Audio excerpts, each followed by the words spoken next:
magandang mensahe ngayong pinarating ko sa amin na ang Mama Mary ay pinakamahalaga ang ginampanan sa ating mundo. Amen? Sapagkat kung hindi sa Kanya, wala tayong Panginoon ng ating tagapagligtas. Amen? Sa Kanyang pagpapakasakit at sa Kanyang mabuting pagsulog sa ating Panginoon. Tunay na ang lahat tayo ay nagkaroon ng kaligtasan. Amen? Palakpakan natin ang ating Panginoon. Ito ay mayroon pang magsusunod na magpapahayag ang mabuting balita ng ating Panginoon. Ang ating kapatid na pinabata, pinalalakas, pinagaganda, patuloy din siyang naglilingkod sa ating Panginoon, ang aking mentor, ang nag-akay sa akin, kung kaya ngayon ay narito ako. Amen? Na siya ang ginamit ng Panginoon kung bakit kasama ako ngayon. Amen? Ang ating kapatid na patuloy na pinagpapala ng ating Panginoon, walang tinitiba, enough training for God.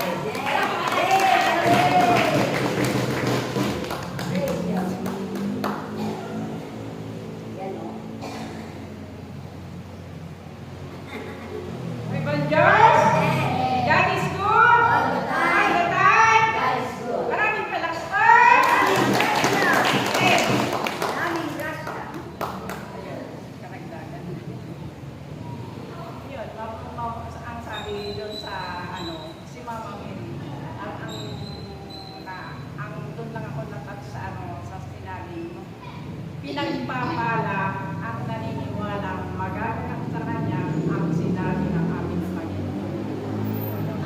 Naniniwala ba kayo? Kita mo naman, kaya tayo pinagpapala ng Diyos. Pinagpala ba kayo ng ating Panginoon?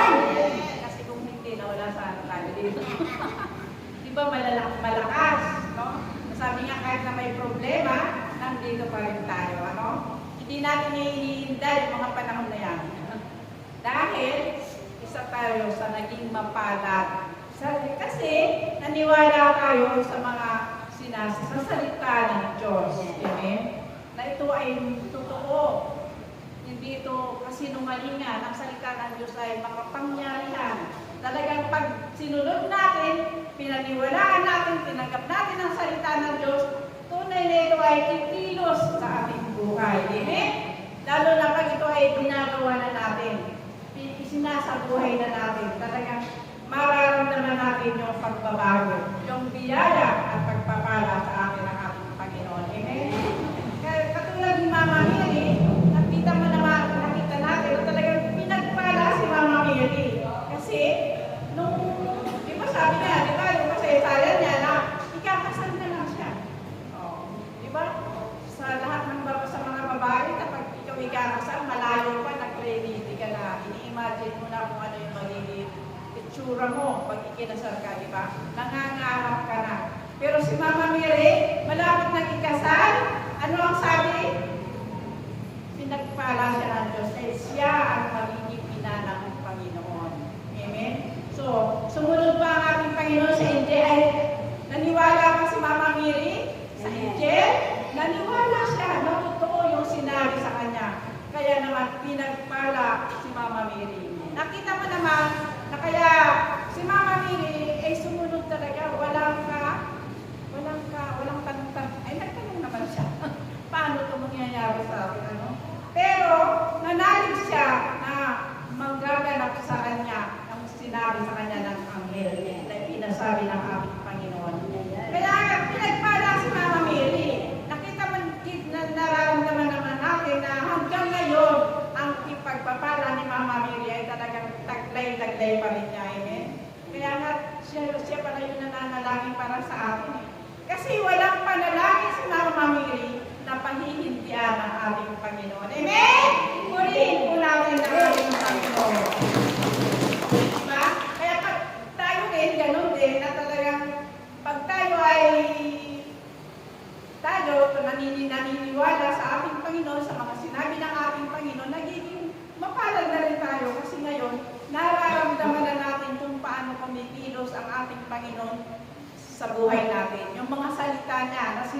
sinusundan na natin, unti-unti, nababago na yung buhay natin. Amen? Amen. Purihin po natin ang ating Panginoon. Minsan nga, halimbawa, may karamdaman tayo. Pag sinabi ng Panginoon, sabi niya ni Ama noon, magaling na, pinagaling na kita. Nung ako po ay hinihingal noon, naghingal po ako na hindi malilig kung ano talaga yung karamdaman ko. Pero ang sabi ni Ama noon, iniisip niya sa akin, magaling ka na, pinagaling na kita. Sabi naman ni brother, sinundan naman ni brother, sabi niya, paniwalaan ko na yun. Sabi ni Ama, magaling ka na. Pero kung ako bilang isang tao, sabi, magaling na daw ako, pero may nararamdaman pa ako. Pero sabi ni Ama, ang mahalaga, niloob na ni Ama na magaling ka na. Ang kinin mo na yun. At yun ang kinangkin ko. Magaling na ako. Ay pag may nararamdaman ako, umalis ka dyan sa pangalan ni Jesus. Pinagaling na ako ni Ama. Amen? Amen. O, di tumaling na nga ako. Amen? Kaya mapalad tayo na mga naniniwala na magaganap sa buhay natin ang mga salita ng Diyos. Amen? Purihin po natin ang ating Panginoon. Mga Miri, kakita mo na talagang makikita mo sa kanya yung pagiging mabuting tao, mabuting ina. Kasi, di ba tayo sa mga anak natin, wala naman tayong ginagawa kundi ipanalangin natin sila. Panalangin tayo, wala silang kamalay-malay na sige ang dasal natin sa Diyos, dinudulog natin sila. Kaya minsan sasabihin pa ng anak ko, nanay, panalangin mo naman ako. Ganun. Anak, lagi naman. Pinapanalangin ko kayo. Lagi ko kayong kasama sa panalangin namin. Panalangin ko. So, ganun yung pala, si Mama Miri, kung ano yung ginagawa natin sa mga anak natin, si Mama Miri, ginagawa rin niya pala sa atin. Kasi tayo, mga anak na rin ni Mama Miri. Amen! Purihin natin ang ating Panginoon.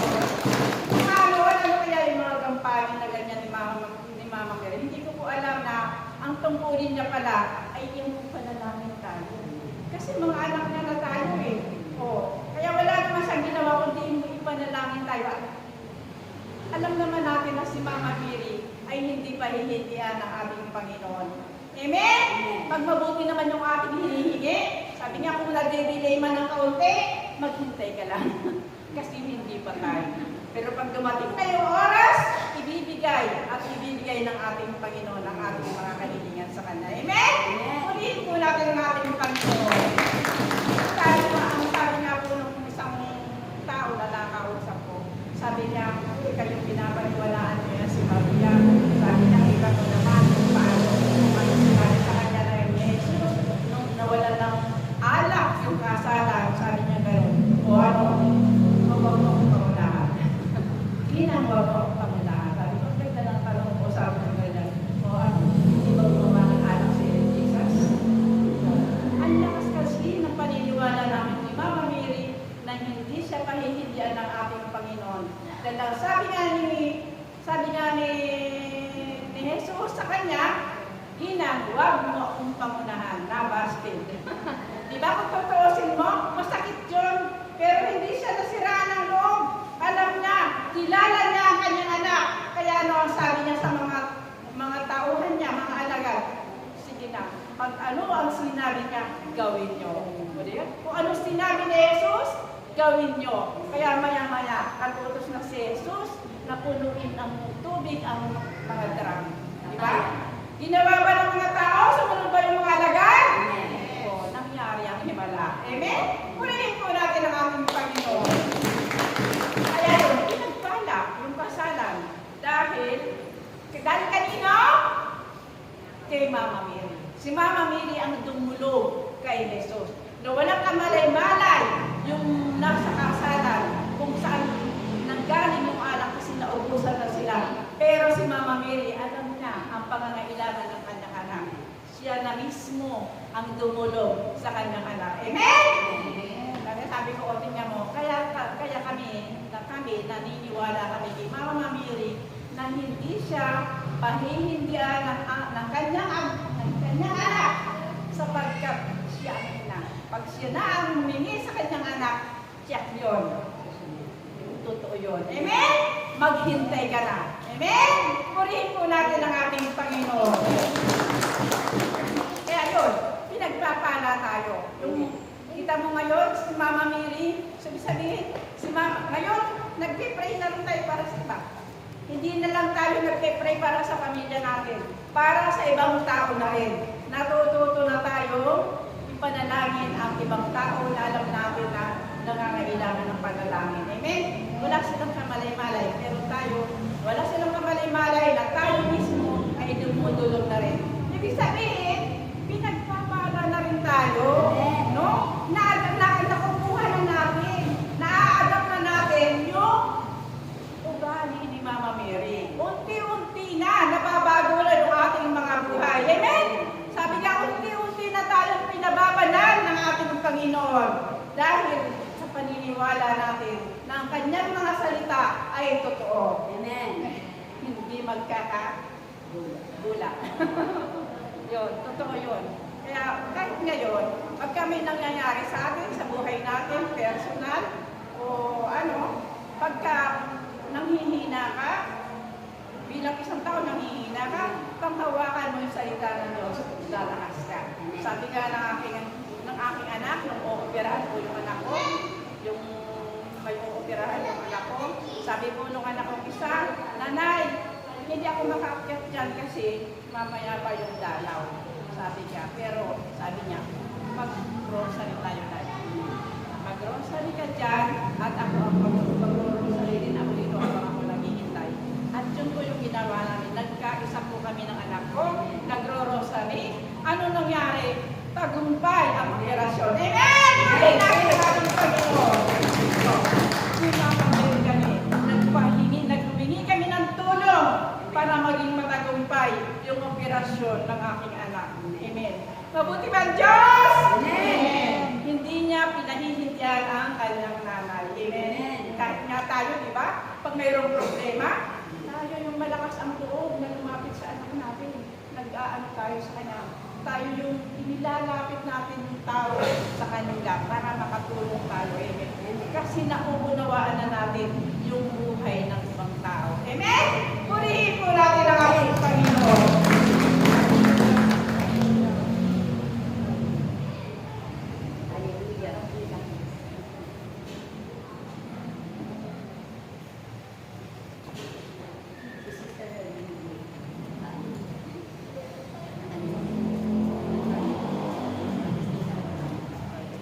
Kaya kayong lahat na naturuan ng mga aral ng Diyos. Huwag ninyong kaliligtaan. Pahalagahan ito. At ito'y inyong pagninilayan na pagsumikapan na isa umay ayon sa kalooban ng Diyos upang higit na maparangalan ng ang kanyang banal na pangalan at kayo rin ay magkakamit ng mga himalang biyaya at grasya sa inyong Huwag natin kalimutan ang pahalagahan natin. Yung mga natutuhan na natin, huwag na natin iwala. Sabi nga, lagi daw natin pagninilayan. Kasi pag lagi natin pinagninilayan, nananaliwa. Kasi pagka hindi mo na pinagninilayan, makakalimutan mo talaga yan dahil makakalimutin. Lalo na po ako. Kaya ayun. Kaya talagang kailangan lagi tayong nakikipag-ugnayan sa ating Panginoon. No? At sa tulong din ni Mama Mary, na huwag natin kalimutan na malaking tulong ang panalangin ni Mama Mary sa atin. Na wala nga tayong kamalay-malay, nandyan siya lagi para sa atin. Kaya maraming salamat po sa ating Panginoon dahil ibinigay niya sa atin. Ito regalo talaga si Ama kong magbigay sa atin. Ito. Sabi nga may anak, may nanay, may kapatid tayo, may nanay, may Diyos tayo. may ama, May Holy Spirit na gumagabay. Amen. Holy Spirit. Pamil pala yan eh. Ang Holy Spirit, gabay. Si Mama Mary, yun yung nagpapaisip sa atin kung ano yung dapat natin gawin. Si Mama Mary naman, taga-dasal. At siya yun. Taga-dasal natin si Mama Mary. Kumpleto talaga. Tapos si Ama naman, taga-pangalaga sa atin. Siya nangangalaga. Kaya habang nandito tayo, si Ama lagi rin nandito. Lagi gumagabay sa atin. Kasi pagbabalik ng kanyang anak, doon tayo magre-report. Amen. Sa kanya na. Yun, mga kapatid, yun lamang po at maraming salamat Praise po the sa ating Lord. Panginoon.